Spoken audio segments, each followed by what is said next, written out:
آنکھ کو وسیع کریں گے تو کربلا سمجھ میں آئے گی، لیکن اگر ہم کربلا کو صرف ایموشنلائز کر دیں، صرف گریے تک محدود کر دیں، صرف ماتم اور عزاداری تک کربلا کو محدود کر دیں، تو ہم نے بہت بڑے کربلا کے پہلو کو چھوڑ دیا۔ جس طرح لوگوں نے ولایت سے صرف علی ولی اللہ کو لیا، یعنی لفظوں کو تو لیا لیکن علی کے کریکٹر کو نہیں لیا، لفظوں کو تو لیا لیکن علی کی زندگی کو نہیں لیا۔ دیکھیے لفظ کسی کام کے نہیں ہے جب تک وہ کریکٹر آپ کے وجود میں نہ آئے۔ لفظیں کرنے والے صوفیزم میں چلے جائیے، اس میں یہی ہے، وہ کسی خانقاہ میں بیٹھ جاتے ہیں اور تسبیح اٹھا کے دن رات اللہ ہو اللہ ہو اللہ ہو کہتے رہتے ہیں۔ خالی ذکر کسی کام کا نہیں ہے، وہ ذکر کام کا ہے جس ذکر کے ساتھ انسان فکر بھی کرے۔ اسی لیے فرمایا کہ 1 گھنٹے کا سوچنا 70 سال کی عبادت سے افضل ہے، کیونکہ اسی فکر کی وجہ سے ہور بنتا ہے۔ تو اب سوچئے یزیدی کیا کرتے ہیں، شیطان کیا کرتا ہے، وہ آپ کو فکر سے روکتا ہے۔ اہل بیت کیا کرتے ہیں، وہ آپ کے وجود میں فکر کو بیدار کرتے ہیں۔ تو آپ کے سامنے 2 سوچیں آتی ہیں،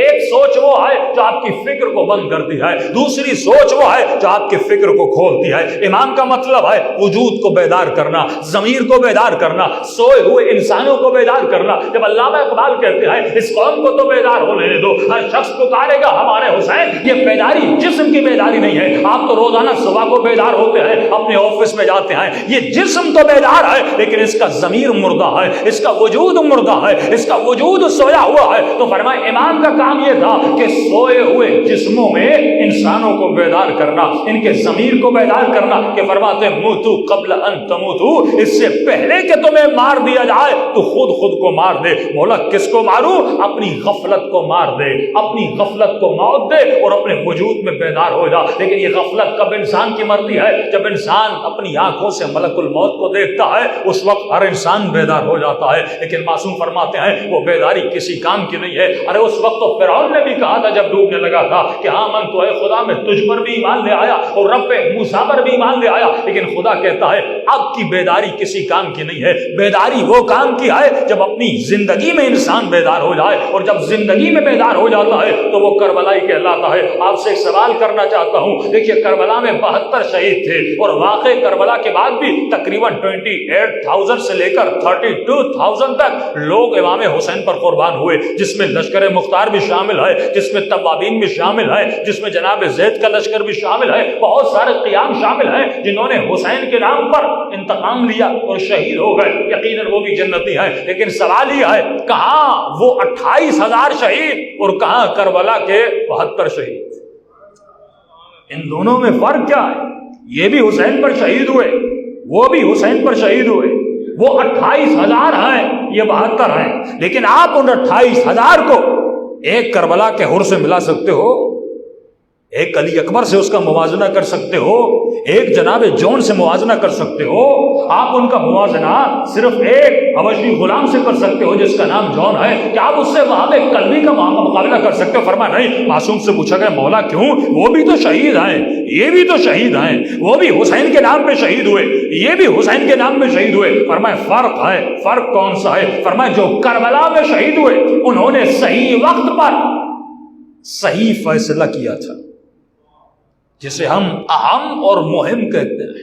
مومن کی نشانی ہے وہ اہم اور مہم کی تمیز کرنا جانتا ہے، یعنی اس طرح کہوں کہ امپورٹنٹ ان موسٹ امپورٹنٹ، اس وقت میرے لیے بہت زیادہ ضروری کیا ہے اور ضروری کیا ہے۔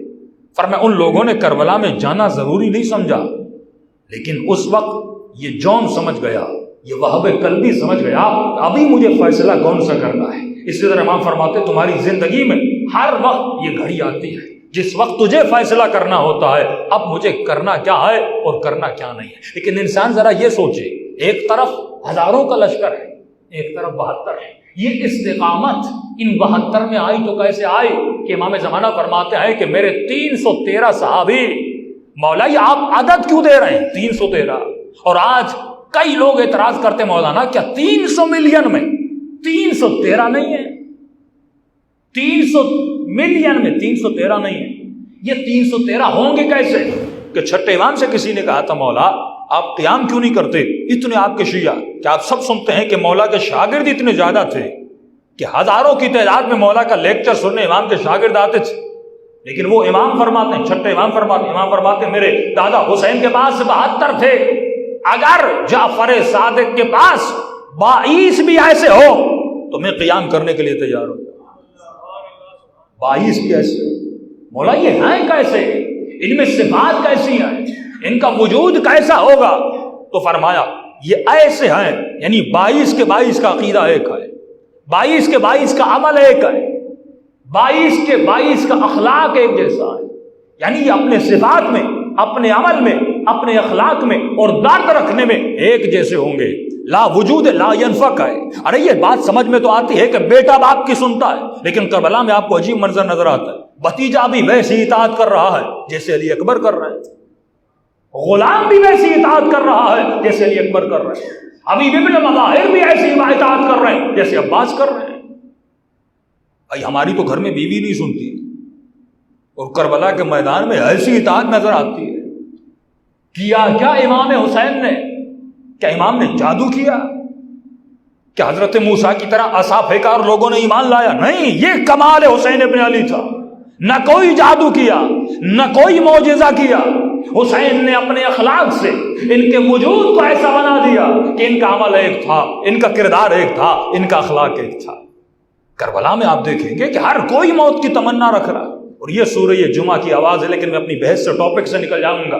فرمائیے مومن کی نشانی ہے فَتَمَنَّوُا الْمَوْتَ إِن كُنتُمْ صَادِقِينَ.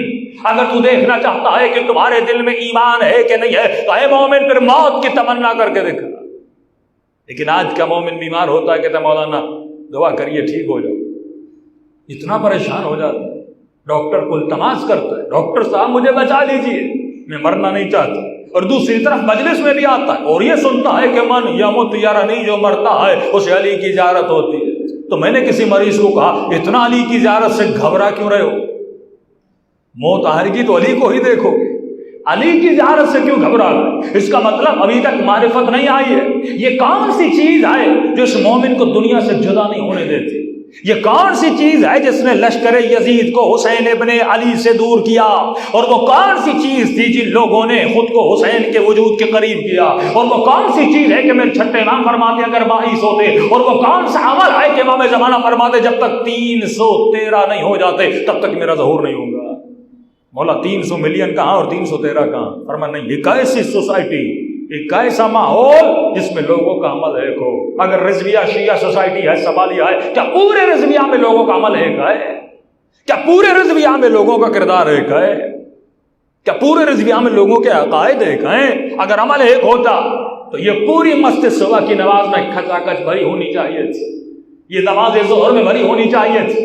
لوگوں کا کم آنا یہ دلیل ہے کہ ان کا عمل ایک نہیں ہے، کیونکہ اگر عمل ایک ہوتا تو سارے آتے. ایک مومن آ رہا ہے دوسرا نہیں آ رہا، اس کا مطلب ان کے عمل اور عقیدے میں فرق ہے. 20 مومن مجلس میں آ رہے ہیں دوسرے نہیں آ رہے، اس کا مطلب ان کے عمل اور عقیدے میں فرق ہے. جب معاشرے کا عمل ایک ہو جاتا ہے اور جب امام وقت لبیک کہتا ہے تو پورا معاشرہ کھنچتا ہوا آتا ہے. اور کربلا میں یہ چیز آپ کو نظر آتی ہے کہ امام کیا دکھاتے ہیں؟ جب وقت اذان آتا ہے اور وقت نماز آتا ہے، بی بی ابھی نماز پڑھ رہی ہے، حسین بھی نماز پڑھ رہے ہیں، کوئی نماز پڑھ رہا ہے، کوئی نماز کو بچانے میں لگا ہوا ہے. یعنی ان سب کا عمل ایک ہے. یہ میدان صفین نہیں تھا کہ علی ابن ابی طالب مصلی بچھا رہے ہیں اور ابن عباس اعتراض کر رہے ہیں کہ علی یہ میدان جنگ ہے، یہ نماز پڑھنے کا وقت نہیں ہے. یہیں سے پتا چلتا ہے کہ جنگ صفین میں علی کے عقیدے میں ابن عباس کے عقیدے میں فرق ہے، علی کے عقیدے میں اور اصحاب کے عقیدے میں فرق ہے. کیونکہ علی کے اصحاب نے علی پر اعتراض کیا کہ مولا یہ میدان جنگ ہے، وقت نماز نہیں ہے. لیکن کربلا میں جب حسین مصلی بچھاتے ہیں کوئی یہ اعتراض نہیں کرتا. سعید کھڑا ہو جاتا ہے کہ حسین تو نماز پڑھ، اگر میرے وجود پہ تیر لگتے ہیں تو لگ جاتے ہیں.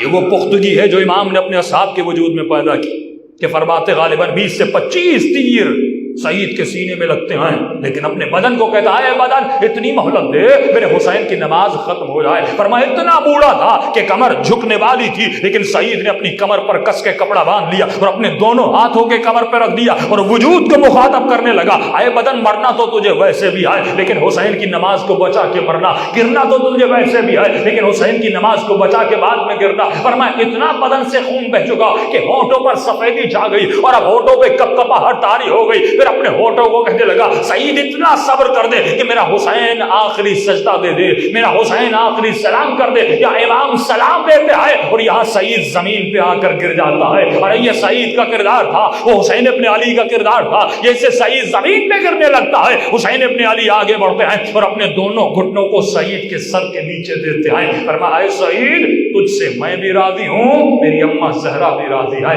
یہ وہ مقام ہے جو سعید نے حاصل کیا، لیکن یہ منظر آپ کو جنگ صفین میں نظر نہیں آتا، یہ منظر آپ کو جنگ احد میں نظر نہیں آتا۔ وہ بھی اصحاب نبی تھے لیکن نبی کے دانت کٹتے رہے اور نبی کے دانت گرتے رہے اور وجود رسالت پر حملہ ہوتا رہا، لیکن مسلمان مال غنیمت کے پیچھے بھاگتے رہے، لیکن یہ منظر آپ کو کربلا میں نظر نہیں آتا۔ پہلے سارے اصحاب خود کو حسین پر قربان کرتے ہیں، آخر میں حسین ابن علی شہید ہوتے ہیں۔ اس کا مطلب وہ محبت، وہ جان ساری، وہ وجود کا قربان کرنا، وہ حسین کا عشق، وہ حسین کی محبت جو کربلا میں نظر آتی ہے، وہ اطاعت امام جو کربلا میں نظر آتی ہے۔ اب یہ امام زمانہ بتانا چاہتے ہیں کہ جب میرے پاس ایسے 313 ہو جائیں گے، یعنی کربلا میں 72 تھے، اس کے 4 گنا یا 5 گنا زیادہ جب شیعہ ہو جائیں گے، جن کا کردار ایک ہوگا، جن کی رفتار ایک ہوگی، جن کا اخلاق ایک ہوگا، جن کی معرفت ایک ہوگی، جب میں لبیک کہوں گا ان کے عمل میں فرق نہیں آئے گا، جب میں بلانے پر آؤں گا کوئی یہ نہیں کہے گا مولا میرے بیوی بچے، مولا میرا گھر، مولا میرا کاروبار، بس اگر یہ سنے کہ امام آواز دیتے ہیں جس طرح حبیب کوفے سے چلا تھا اسی طرح